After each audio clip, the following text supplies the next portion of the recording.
Hello, everybody. This is Chris, and I wanted to take a little bit of time this morning and talk to you about instilling trust. I think as we think about it, the first thing to note is what is it exactly? And effectively, trust is the belief in someone's reliability, their truth, and their ability to perform. Our brains is a constant.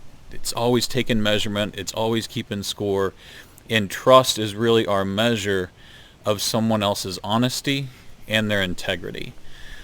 When we earn trust, it's obvious a lot of good things happen. Being widely regarded as trustworthy is a good thing. It having the confidence of other people to be parts of their team, to be parts of their life, to help them accomplish. I think that adds meaning to our own, and just adds a texture and richness to our existence that isn't achieved other ways. When we instill trust from other people, people believe we have their best interests at heart. And that process of doing life with them gives us certain permissions as leaders, as teammates, as consultants, whatever our role might be.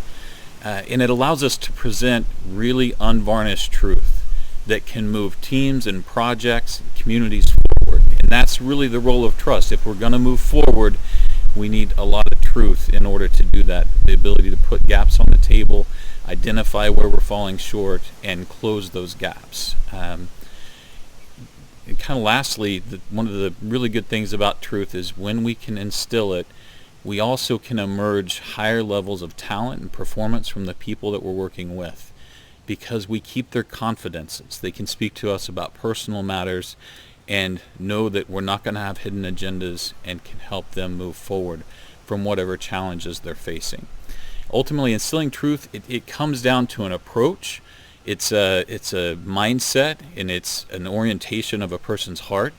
And it's about putting ourselves out there to be servants of others and really shape how we see other people. Are we seeing past the work that we do and seeing the people that we're teamed with as humans that have the struggles and have the stories that come along with those? That they're going to be as trauma informed as we are, and their needs are as important as our own.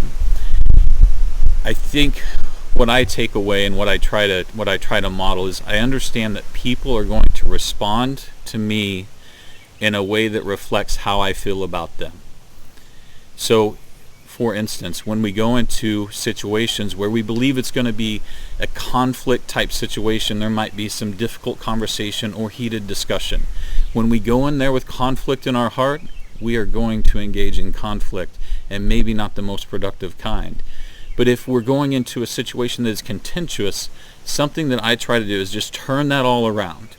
And if I know that they are contentious towards something, towards an outcome we've achieved, towards a trajectory that I'm on, I want to go in there with love in my heart and try to turn the table. Because if they go in there with discontent and I go in there with discontent, those are going to create an environment where not much productive can happen. But if I go in there and love them harder, can I turn the tide and create a really good situation out of something that wasn't pacing that way? So a few tactics on how to instill trust. Feel free to say what needs to be said, but do it with kindness and love in your heart. Don't let things fester, and embrace the progress that conflict can bring. Emerge the things that need to be on the table, and be the first one to admit our mistakes. I would much rather admit my own mistake than have someone point it out to me or try to hide it. I want to be as open as necessary to get the gaps on the table and worry about what happens forward. How do we move from here to there? Be vulnerable. Don't exaggerate or overpromise. We see a lot of bravado. And my question is, how many people with all that bravado actually perform? It's an exercise in overpromising and exaggeration for position instead of actual accomplishment. So avoiding that is a key tactic. Keeping confidences that we talked about. When we fail to keep confidences and we talk about other people's personal matters, it basically advertises that we're not trustworthy. So that's a real detrimental behavior to our effectiveness as a leader and something that we should avoid.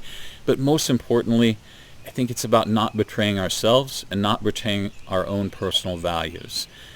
Living in a way and going about our work in a way that aligns with what we believe as leaders, as contributors, and of people living meaningful lives. Don't betray that. I know that each of us want to hold other people's needs in regard, and my challenge as we exit this conversation today is, how many ways can you identify to lift the needs of other people to the level of your own?